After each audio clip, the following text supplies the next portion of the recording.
We're here in Kona ahead of the Ironman World Championships, and we've got the Reap time trial bike. Now they're a new British brand and this is their first ever bike, and it's being ridden by Harry Wiltshire, Ironman winner who led the swim out here last year. Now this bike's got quite a few aero features, including the guard over the front brake. It's also got a curved piece here which helps with the airflow over the front derailleur, and you can see the back brakes are just hidden underneath the bottom bracket. The Reap bikes come with a custom-made seat post, so this one has been made specifically for Harry. And there's another feature here on this bike, and it's got some blocks which mean you can move the seat post forwards and backwards. It's got the Pro Missile Evo carbon stem with matching base bars and poles, and then the Shimano Dura Ace Di2 electronic shifters on the end of the poles and on the base bars, and the Shimano brake levers. Now Harry's using the Shimano Dura Ace Di2 electronic front and rear derailleur, and he's using the Rotor Q-Rings 5439 chain rings, and at the moment he's got an 1128 cassette, but he's going to be changing that to 1125 for race day. He's using the Infocrank Verve crank Powermeter with 172.5 length cranks, and on the end of those he's using the Look Keo blade pedals.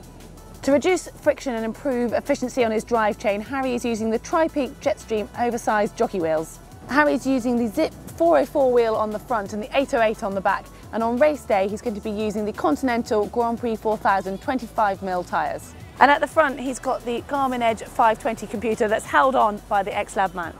So Harry's going to be swimming with the HUUB goggles and then the HUUB Albacore swim skin for the non-wetsuit swim.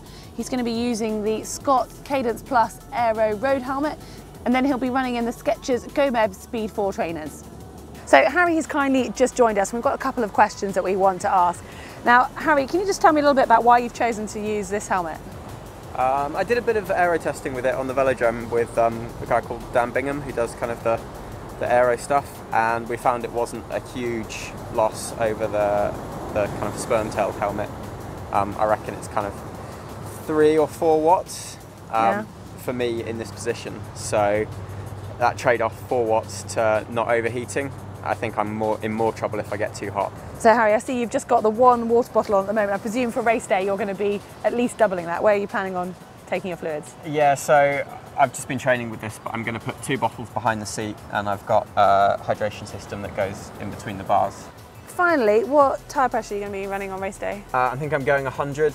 Normally I go a little bit lower, but the roads are all pretty good here. And can we hear your free HUUB sound, please? You spin away. Well, Harry, thanks so much for your time and for showing us your bike and your kit. If you've enjoyed this video, give it a thumbs up, like, and if you want to subscribe to GTN, just click on the globe. And if you're interested in seeing our experiment from Team Bath, where we looked at how cycling cadence affects your run, just click down here. And if you want to see a video on how to swim like a pro, click here.